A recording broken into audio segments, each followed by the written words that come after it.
All right, so bailing out small business, huh?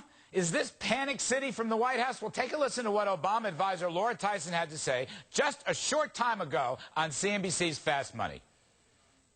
Let's think about trying to direct credit to those parts of the economy that are particularly hard hit. We've already seen that in the housing package that the Obama administration has put in place, and that is beginning to have an effect.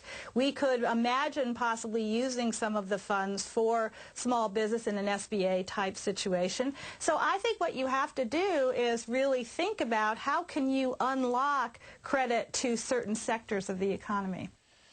Okay, it's our money, you know. Let's not lose sight of that. It's our money. Maybe we should get it back. Let's dive in with our market panel to discuss this new late-breaking news to see if there's any particular stock market and economic content. We have CNBC contributor and syndicated columnist Jerry Bowyer. We have Robert Pavlik, Chief Market Strategist with Banyan Partners. And we have Joe Lavorgna, Chief U.S. Economist at Deutsche Bank. Yeah, Jerry Bowyer, I loved it. Laura Tyson, right off the top, direct credit. That's the government direct credit. Did you catch that? I sure did. How about a little direct in credit to me and you and our friends and everybody around the country? I mean, why?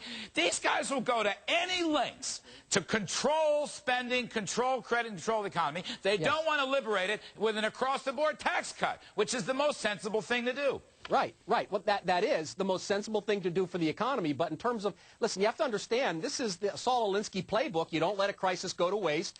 They want politically directed capital, politically allocated capital. And they're not going to let this opportunity get away. You know, in states, they have walking around money. It's going to be a giant slush fund. TARP is now Obama National Bank. We now have a huge, giant, trillion-dollar bank directly under the control of the executive branch of the government. Well, Robert Pavlik, what do you think about this? I mean, I was just thinking, you know, kind of thinking out loud. I don't know what the details of this are going to be. First of all, I'm not a great admirer of the Small Business Administration. They've had loan troubles up the gazoo for years, even back when I was working in the Office of Management and Budget and trying to monitor this stuff. But maybe if you're, you know, the guy who owns a small business was a campaign contributor. He gets the money, but if you didn't, you don't get the money. I mean, what's your take on this? Is there any stock market content to this?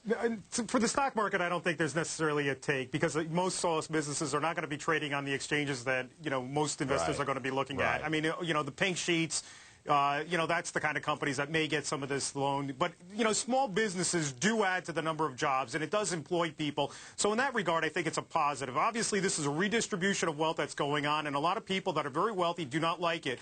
But I, in fact, do like it, because I think if you could stomach the process that you have to go through in order to get one of these loans, I think it's a good thing for the markets out there. The big companies that have high and good quality credits, they have access to credit right now. The Caterpillars of the world, United Technologies of the world, GEs of the world, they do have access. Now, this is opening another avenue, another venue for the small business owners to get that money that they need. It'll shut them down. It's going to slow down small business hiring, because now they're all going to wait to find out what this program looks like. They're going to put everything on freeze now. Jerry, I mean, they're in this process of, you know, not having the capital to do anything. And now you're going to delay it by another couple of months until they find out whether they're going to be able to reach into the honeypot. I'd like to be a little bit more optimistic on things, and I think this is going to actually help. I think that, Robert, I think you make a couple of good points, but I also think this is one of the great slush fund operations of all time. And I got to tell you, this TARP money was never intended for this purpose. They're going to have to go back to Congress and go through a rigmarole.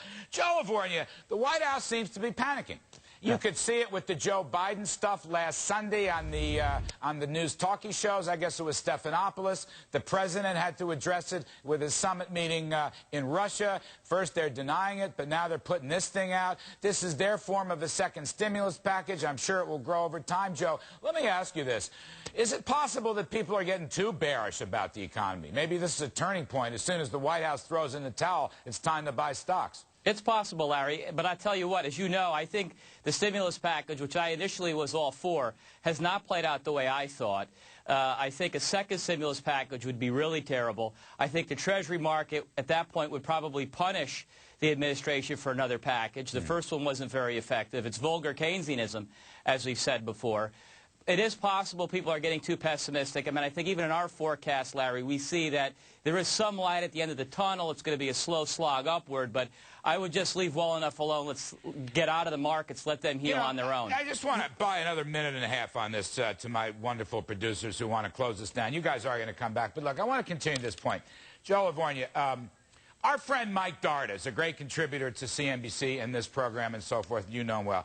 He makes the case that when you look at the money market spreads, LIBOR and whatnot, when you look at the credit market and the corporate bond spreads narrowing enormously, that today's story is completely unlike it was a year ago in 2008, and that this stock market correction is backed up by very promising bond market rallies in corporate bonds and also down the lower end of the curve in LIBOR. And therefore, Joe, Darda makes the case that profits in the next year, 2010, I'm not talking about this next month or quarter, profits are going to improve and the stock market is a buy. What do you make of Mr. Darda's analysis? I think he's right, Larry. I think credit spreads are key. You mentioned LIBOR, very important rate. Those have all improved. The markets are working again. I think Mike is right. If not a year, maybe 6 quarters, it's getting better. Right. Here. I agree with him. I think he's right on, and I think Darda's right on.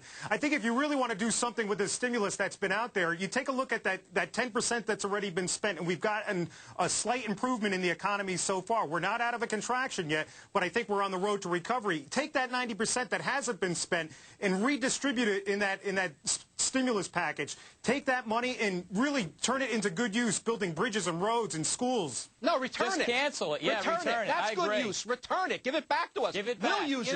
You'll get Treasury yields will come down on that. Mortgage rates will come down. That should be better. I have a second stimulus package. I've always said it's called an across-the-board reduction in marginal tax rates for everybody. And by the way, Jerry Bowyer, I mean, I'm going to be wrong. There's no way that's going to happen. I acknowledge that. I just say I put it on the table. I'm willing to overlook the deficit if the money we're spending, so-called, would be put to better use on lower tax rates so people could have their own money. But here's the thing.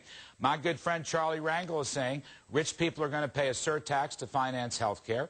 Over in the Senate side, they're talking about raising capital gains and dividends and the tax rate on upper-income people above and beyond what Obama is saying to finance health care. So what you got here, Robert is right, you got some real redistribution. It's just not the redistribution he's looking for. And, Jerry, this stuff is all anti-growth. Every piece of this is anti-growth. They're going to be raising taxes above England, France, Germany, and Italy in order to support nationalized health care, which, Jerry, strikes me as a social policy. Has nothing to do with economic growth. Yeah, the redistribution is a redistribution from the edge to the center, from the market to politics. That doesn't work. It's corruption. We're frozen because of it.